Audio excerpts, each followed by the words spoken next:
வேணுங்கடா.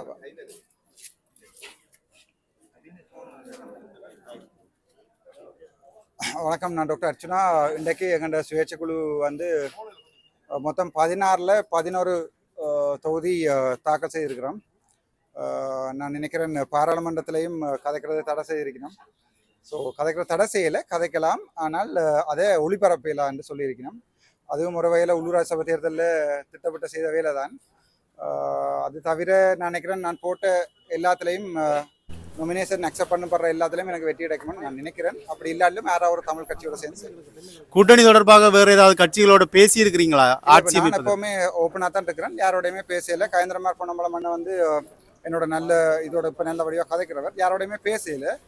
தச்சமே ஏதாவது ஒரு கட்சி வடிவாக வெண்டு எங்களை விட நல்லா வெண்டுச்சு அவை ஆட்சி அமைக்கல ஒரு நிலைமையில நான் ஒரு தமிழ் கட்சியையும் கைவிட மாட்டேன்.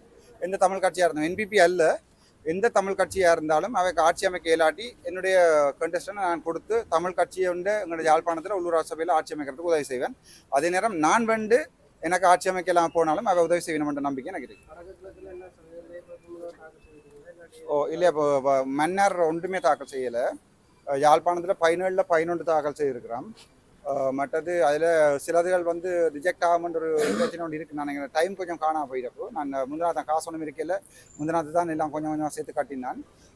வவுனியா வந்து 5ல் 4 கட்டியிருக்கிறோம், முல்லைத்தீவு 4ல் 3 கட்டியிருக்கிறோம், கிளிநொச்சி 3ல் 2 கட்டியிருக்கிறோம். மற்றது பூனாரிக்கு நம்ம 1 கிடக்கு கட்டுறதுக்கு, அது 24 வரைக்கும் டேட் இருக்குன்னு நினைக்கிறேன்.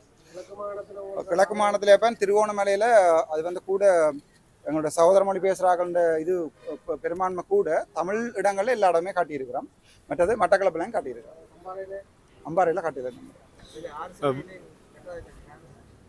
அப்போ ஒன்று முதலாவது காசு பிரச்சனையாடா, உண்மையாகவே காசு பிரச்சனையாக இருந்தது. நேற்று இரவு வரைக்கும் காசு வந்து கொண்டு இருந்தது. கிணவர் எழுதி கொண்டு இருக்கிறீங்க வெளிநாட்டு ஆண்டிகள் காசுலன்ட்டு எழுதுறது எனக்கு பிரச்சனை இல்லை. நானப்போ என்ன அரசியல் கட்சியோ இல்லாது லண்டன்லையும் கனடாவிலையும் போய் உண்டியல் வைக்கல.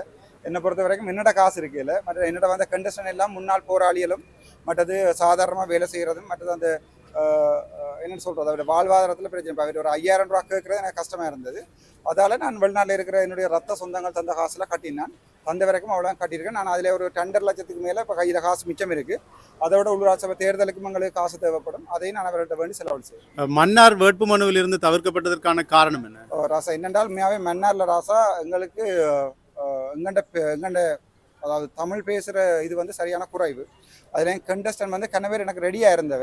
கடைசி நேரங்களில் நான் என்னோட காசு வருமா இல்லையான்ற ஒரு பிரச்சனை இல்லை. அவ கனவேர் எனக்கு சொன்ன ஒரு கிட்டத்தட்ட ஒரு 38-40 பேர் டாக்டர் நாங்கள் வேற ரோட்டில் கேட்கவா சுயேட்சையாக கேட்கவான்னு கேட்டால் நான் சொன்னேன் உங்கள்ட்ட காசு இருந்தாலும் சுயேட்சையாக போட்டு கேளுங்க, என்னோட தர முடியுமானா தரேன். மன்னாரும் அம்பாரையும் அதை தான் கழிச்சு வச்சிருந்தேன் காசு பிரச்சனை. அப்போ திருவோணமலை கூட நான் என்ன 1% காசு கொடுக்கல, ஆனாலாவே தாங்களாவே போட்டு கட்டியிருக்கணும். நான் போடுற அந்த பென்ஸ்காரம் திருவோணமலையில் இருந்தார். நீங்கள் யோசிக்க கூடாது, வெசல் அடுத்த தேர்தல் வந்தவொடனே வெசல் பென்ஸ் ஆகிட்டு பென்ஸ் அதுக்கு அடுத்தது ஓடி ஆகும் வந்து அவன் ஓடி ஒன்று வச்சிருக்கிறான். அவன் சொன்னவன் இதை பென்ஸை தந்துட்டு ஓடி எடுக்க சொல்லி நான் நினைக்கிற மாநசபைக்கு ஓடியில் வருவேன்.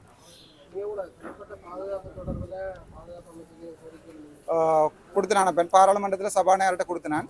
அது தவிர பாராளுமன்றத்திலிருந்து சீனியர் டிஹெச்சிக்கும் அந்த கடிதம் அனுப்பப்பட்டது. என்பிபி அரசாங்கம் நான் உயிரோடு இருக்கிறத விரும்பல, நான் கதைக்கிறத விரும்பல, அவைக்கு பெரிய ஒரு தலையீடு என்று பல தடவை தங்களுடைய என்ன சொல்கிற மீடியா இதில் சொல்லியிருக்கணும். ஸோ நான் சாகிறதுக்கு அவைக்கு சந்தோஷம், ஆனால் அது தமிழ் மக்களுக்கு சந்தோஷமா இல்லைன்றதை தெரிவிப்பாகும். ஆனால் அதுக்கான நான் பயப்படலை. நான் நினைக்கிறேன் சிங்கள மக்களாலேயோ அல்லது வேறு ஒருத்தராலையும் எனக்கு பிரச்சனை வராது, எனக்கு எங்களுடைய சிறுபான்மை இனத்தால தான் பிரச்சனை வரும். 8 அமர்வுகளில் உங்களுடைய பேச்சு நேரடி ஒளிபரப்பு செய்யக்கூடாது என்று விதிக்கப்பட்டிருக்கிற தடை வந்து உள்ளூராட்சி சபைகளில் நீங்கள் தோற்க வேண்டும் என்பதற்கான திட்டமிடல் என்று எதை அடிப்படையாக வைத்து சொல்கிறீர்கள்? என்னண்டா அப்போ உங்களுக்கு தெரியும், கடைசியாக நடந்த சில உள்ளூராட்சி சபையில் எங்கண்ட பாராளுமன்றத்தில் வரவு செலவு திட்ட அறிக்கையில் அதில் மேஜர் இன்வெஸ்ட்மெண்ட் ப்ராஜெக்ட்னு ஒரு பெரிய புத்தகமே இருக்குது. அதை நான் எடுத்து வாசித்து பார்க்கல கல்விக்கு 4.5 வீதம், யாழ்ப்பாணத்துக்கு கிழக்கு 5.4 வீதம். அதை விட விவசாயமோ நீர்ப்பாசனத்துறையோ உள்ளூராட்சியோ ஒன்றுமே முக்கியமாக முஸ்லீம் மக்கள் எனக்கு எதிராக சொல்லி நீங்கள் பார்த்துருப்பீங்க. முஸ்லீம் மக்களுக்கு என்று ஸ்பெஷலாக உதாரணத்துக்கு ஒன்றுமே ஒதுக்கப்படையில்லை. அது சம்பந்தமாக நான் பாராளுமன்றத்தில் உங்களுக்கு தெரியும் 280 மில்லியன் வடக்கு கிழக்கில் நான் நினைக்கிறேன் விவசாயம் அல்ல மீன்பிடி குடும்பங்கள் இதை மேம்படுத்துறதுக்காண்டி வந்தது. அந்த 250 மில்லியன் எங்கேன்னு தெரியாது. அதை கேட்ட நேரம் அவ சரியாக கஷ்டப்பட்ட வேண்டி வேறு இந்த கேள்வியெல்லாம் கேட்குறாருண்டு நான் நினைக்கிறேன். நான் அடுத்தடுத்த டிசிசி மீட்டிங்கள்லையும் பங்கு பெறது கொஞ்சம் சந்தேகமாக இருக்கும். என்றால் அமைச்சர் சந்திரசேகர் நான் விரும்ப மாட்டேன் நான் வாரது. அலையாவே இருந்தால் நான் இன்விடேஷன் வந்திருக்கு 28ஆம் தேதி கிளிநொச்சிக்கு போட்டிருக்கேன் போவேன். ஆனால் நான் கதைக்கிறதையும் கதைக்காதும் என்றால் இங்கே வெளியால் கதை கேட்கல வழக்கு போடலாம். எங்கே ஹாசன் கேட்டால் இவர் கல்லர் என்று சொன்னோன்னு வழக்கு போடலாம். பாராளுமன்றத்தில் கதைக்கல. ஸோ பாராளுமன்றத்தில் கதைக்காம பண்ணக்கூடிய காரணம் நான் வெளியால் கதைக்கட்டும், அதுக்கு வழக்கில் போடுவோம் என்று நான் கொஞ்சம் அவதானமாக இருக்கேன். இது ஒரு அரசியல் பழிவாங்கல் நீங்க நினைச்சா இதுக்கு எதிராக ஏன் சட்ட நடவடிக்கை எடுக்கிறதுக்கு தயங்க? அப்போ உங்களுக்கே தெரியும், எனக்கு இது வரைக்கும் 25 வழக்கு இருக்குது. நான் நேற்று ரிட் போட வலிக்கிட்டேன். அப்புறம் ஜோதினா 8 நாள் எழும்பிட்டு வணக்கம் சொல்லி போட்டு இருப்போம் ஜோதினா. என்னென்றால் நான் கதைக்கிறத வைக்க பிடிக்கலைன்னு சொன்னால் அது வெளியால் வரையலான்றதை நான் கட்டாயம் பாராளுமன்ற காட்சி தான் வரவன் இல்லை. நான் கதைக்காத கூட எழுதுவியல் நீங்கள். ஆகவே நான் ஏதாவது சொல்ல போகிறேன்றதை நான் உங்களுக்கே சொல்லியப்போ எங்கள் மக்களுக்கு சில அனுப்பலாமே ஒழிய பாராளுமன்றத்தில் கதைச்சி தான் செய்ய வேண்டியில்லை. பட் என்னோட சொல்கிறேன், பாராளுமன்றத்தில் நாங்கள் கதைக்கிற எல்லா விடயங்களையும் ஆக்ஷன் எடுக்க போகிறதில்லை. நீங்கள் நினைக்கிற மாதிரி ரஞ்சன் ராமநாயக்கம் சொன்ன மாதிரி அவங்க எல்லாரும் உள்ளுக்குள்ள நல்ல நண்பர்கள். அது தெளிவாகவே சொல்கிறேன் உங்களுக்கு. அது மக்கள் தான் ஏமாற்றப்படுறோம். இதில் நிற்கிற மக்கள்ல இருந்து மைக் பிடிக்கிற ஆக்கள்ல இருந்து எல்லாருமே ஏமாற்றப்படுறோம். உள்ளுக்குள்ள நடக்கிறது வேறு, வெளியே நடக்கிறது வேறு. அதெல்லாம் கதைச்சிடுவேனும் மைக்கில் என்ற பயம், அவ்வளோதான். முன்னாள் தமிழ் பாராளுமன்ற உறுப்பினர்கள் சிலருக்கு இன்றும் யாழ் மாவட்டத்தில் சுமந்திரன் ஐயாவுக்கு சொல்லுங்க, பேரோட சொல்லுங்க. இல்லையா பெண், அது என்னென்றால் என்பிபி அரசாங்கம் யாரை பாதுகாக்க வேண்டும் யாரை பாதுகாக்க கூடாதுன்றதை அவ தான் தீர்மானிக்கணும். அவையை பொறுத்த வரைக்கும் சுமந்திரன் ஐயா எங்களுடைய சர்வதேச விசாரணையை நீட்டு போன ஆள். அடுத்தது எங்களுடைய அரசியலமைப்பு மாத்தைகளையும் அவரைத்தான் தாங்கள் பிரதிநிதியாக, பாராளுமன்ற உறுப்பினரும் இல்லை, ஆனால் அவரைத்தான் பிரதிநிதியாக எடுக்க போயிடுமா. அப்படியான நிலையில நான் நினைக்கிறேன் தமிழர்களுக்கு கடைசி சங்கு மூதுப்படும். அர்ஜுனா ராமநாதனுக்கு எதிராக ஏறக்குறைய 25 வழக்குகள் பதிவு செய்யப்பட்டிருக்கு. ஏதாவது ஏதாவது ஒரு வழக்கு அர்ஜுனா ராமநாதன் பதிவு செய்வாராக இருந்தால் எப்பொழுது இந்த முதலாவது வழக்கை பதிவு செய்ய போகிறீர்கள்? எதற்கு எதிராக பதிவு செய்ய போகிறீர்கள்? நான் நினைக்கிறேன் அப்ப கணக்க இது, அதாவது தெரியும் உங்களுக்கு சுவஸ்திகா அருணலிங்கம் என்றால பற்றி ஒரு வசனம் கூட பாராளுமன்றத்தில் நான் கதைக்கல. ஆனால் பிமன் ரத்நாயக்க தன்னுடைய ஸ்பீச்சில் சொல்லியிருக்கிற சுவஸ்திகா அருணலிங்கத்தை பற்றி நான் கேவலமாக வச்சு நான் கன்சாலிருந்து நீக்கணும். கதைக்காத வசனங்களே நீக்கிருக்கணும். பாராளுமன்ற சபாநாயகருக்கு எதிராக என்னால் உச்சநீதிமன்றத்தில் நீதிமன்றம் போட்டு ரிட் எடுக்கவும் என்னால் இயலும். அதுக்கு ஒரு 15-20 லட்சம் செலவழியும். நான் என்னுடைய மக்களோட காசை அதுக்கு நான் செலவழிக்க விரும்பலை. நான் வெளியால் கதைப்பேன், அதில் எனக்கு பிரச்சனை இல்லை. நான் வழக்குகள் பெரும்பாலும் போடுறதா இருந்தால் முதலாவதாக சபாநாயகருக்கு எதிராக போட்டுக்கணும். 77 நாள் என்ன கதைக்க விடையில பாராளுமன்றத்தில். அது எங்களுடைய 27,000 மக்களை 77 நாள் குரலை நசிக்கினதுக்கு சமன். அப்போவே போட்டுக்கணும். இந்த வரைக்கும் நான் யாருக்குமே வழக்கு போட்டதில்லை, உங்களுக்கு தெரியும். போடணுமா இருந்தால் பாராளுமன்றத்தில் தான் ஆரம்பிக்கும். செய்யாதது வந்தப்ப இந்த தீவு பகுதியில் செய்யலை. அடுத்தது வலிகாமன் தெற்கும் கிழக்கும் செய்யலை. அதை விட அந்த அவ்வளோதான். வல்லுறுத்துறை நான் ஃபுல் க்ளீன். அது வல்லுறுத்துறை இந்த ரிஜெக்ட் பண்ணப்பட மாட்டுது. எனக்கு அது யாழ்ப்பாணத்தில் ஒரு சின்ன சந்தேகம் இருக்குது, ரிஜெக்ட் பண்ணப்படலாம் ஒன்று. ரிஜெக்ட் பண்ணப்பட்டால் எங்களுடைய தமிழ் மக்கள்கிட்ட ஒரே ஒரு கோரிக்கை, என்னுடைய வேட்பு நிராகரிக்கப்பட்டா, யாழ்ப்பாணத்தில் நிராகரிக்கப்பட்டா கஜேந்திரகுமார் பொன்னம்பலத்தின் கட்சிக்கு போட சொல்லி நான் தாழ்மையோட கேட்கிறேன். யாழ் மாநகர சபை மேயர் வேட்பாளராக உங்களுடைய சட்டத்தரணி கௌசல்யா அவர்களை நியமித்திருப்பதாக சொல்லியிருக்கிறீர்கள்.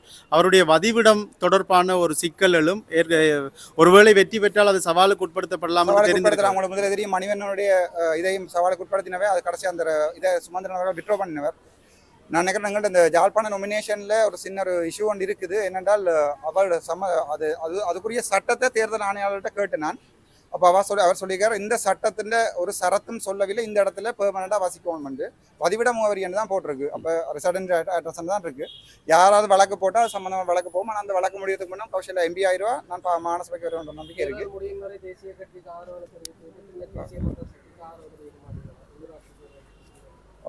விளங்கல. இப்போ தேசிய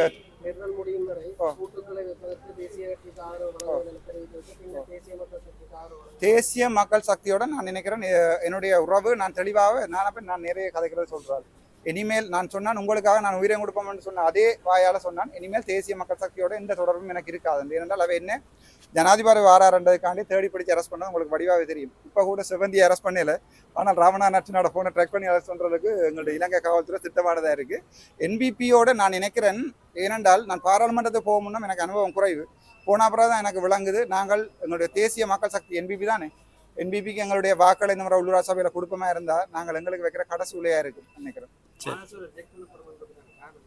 மாநகர சபையில் மேபி ரிஜெக்ட் பண்ணலாம். ஆனால் அது அட்ரஸ் பிரச்சனை இல்லையா. அப்போது எங்களுடைய ஃபார்மில் வந்து அந்த என்ன சொல்கிறது ஐடென்டி கார்டு உறுதிப்படுத்தாமல் சிலதுகள் இருக்குது.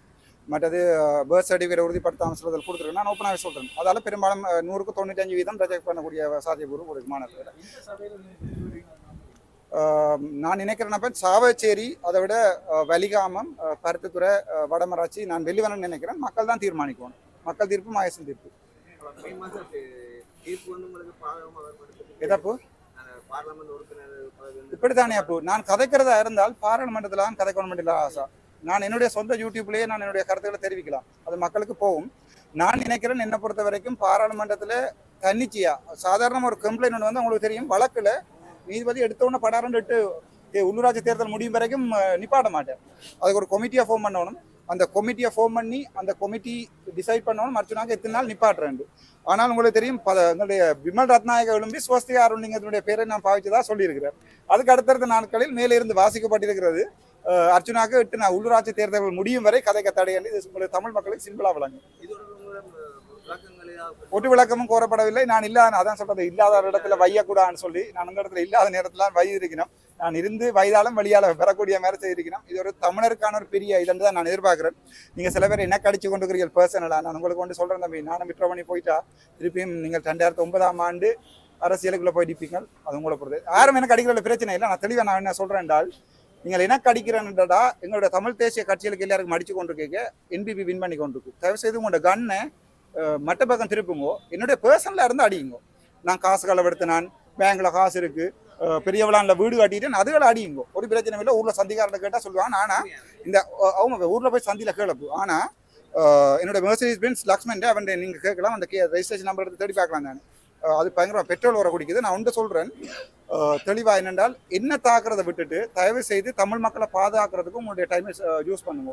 நான் நாளைக்கும் பாராளுமன்றத்துலேருந்து விலத்தி போயிடுவேன். நான் இதுக்கு ஆசைப்பட்டு வரவும் இல்லை.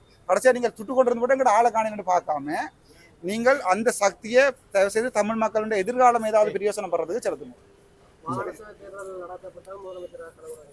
நான் நினைக்கிறேன் மாநசபை தேர்தல் அவர் இப்போதைக்கு நடத்த மாட்டினோம். அவர் உள்ளூராட்சி தேர்தலை வச்சு தான் நான் டிசைட் பண்ணிவிட்டேன் மாநசபை நடத்துறதா இல்லையாண்டு. நான் நினைக்கிறேன் என்பிபிக்கு ஒரு பயங்கர தோல்வி ஒன்று வேறு உங்களோட தமிழ் கட்சிகள் இந்த மாதிரி வெல்லுமென்று நான் எதிர்பார்க்குறேன்.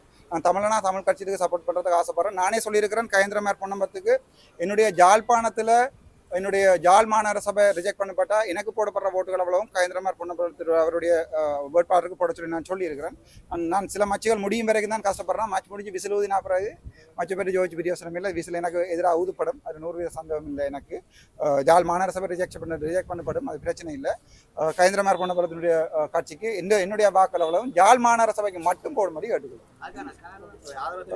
தமிழ் தேசிய கட்சியில் நீங்கள் வடிவா பார்த்துருமே எனக்கு பக்கத்தில் இருக்கிறத நான் ஒரு நாள் கூட பேடாக ட்ரீட் பண்ண இல்லை. என்ன நானும் அவர் பக்கத்தில் இருக்கேன், பெருமடா சப்பாத்தில் வர இடிக்கலாம். ஆனால் ஒரு நாள் கூட பேட், அந்தளவுக்கு ஜென்டில்மேன். அதால தான் நான் சொல்கிறேன் என்றால், அவ என்னை பொறுத்த வரைக்கும் அவருடைய தையிட்டு வியார சம்பந்தமான கருத்துக்கள் எனக்கு எதிர்கருத்து இருந்தாலும் என்னடா காணி உரிமையார் இல்லாதால தேசிய மன்றத்துக்குள்ள நான் நினைக்கிறேன் சுமந்திரன் உட்பட ஸ்ரீதரன் எல்லாருமே விலை போனாக்கள். உங்களுக்கு பார்த்துருப்பீங்க கிட்டத்தட்ட ஸ்ரீதரன் ஐயா சொல்லியிருப்பார் ஸ்பீச்சில் தான் என்பிபிக்கு சப்போர்ட் உண்டு பார்த்துனீங்களே. ஆனால் இதுவரைக்கும் எங்களுடைய கயந்திரகுமார் பொன்னம்பலம் கூட எங்களோட பாதுகாப்பு வரவு செலவு திட்டத்தில் அவர் எதிராக போட்டுட்டு பார்த்து கொண்டு வந்தவர் அர்ச்சுனா அங்கே ஓட் பண்ணுறாரு. நான் அவருக்கு சார்பாக தான் ஓட் பண்ணினா. அவர் சொன்னவர் நீங்கள் எனக்கு தான் ஓட் பண்ணியிருக்கீங்க, நன்றியாக போண்டு. எனக்கு அவரோட தனிப்பட்ட எந்த கோபமும் இல்லை. என்னுடைய இதே டிசிசி மீட்டிங்கில் அர்ச்சுனாவை சாவச்சேரியை விட திலத்தினா நெல்லமென்று சொன்னதுக்காக தான் நான் அவரோட கோவப்பட்டிருந்தேன். அவர்கிட்ட சொன்னால் அண்ணா எனக்கு சரியான மனம் இப்போவும் வலிக்குது, நீங்கள் வைத்தியசாலையில் என்ன விட திலத்தினா நெல்லமென்று உங்களோட கையேந்திரன் சொல்லியிருக்கிறாருன்னா ரைட் அப்படியா நான் கேட்டு பார்க்குறேன்னு சொன்னேன். இப்போதைக்கு இருக்கிற அந்த மாற்றுத்தலைமை என்றதில் எனக்கு எந்த சந்தேகமும் இல்லை. ஸ்ரீதரனுக்கோ சுமந்திரனுக்கோ எந்த வாக்குகளையும் விடக்கூடாதுன்றது என்னுடைய பலிமான வேண்டுகோள்.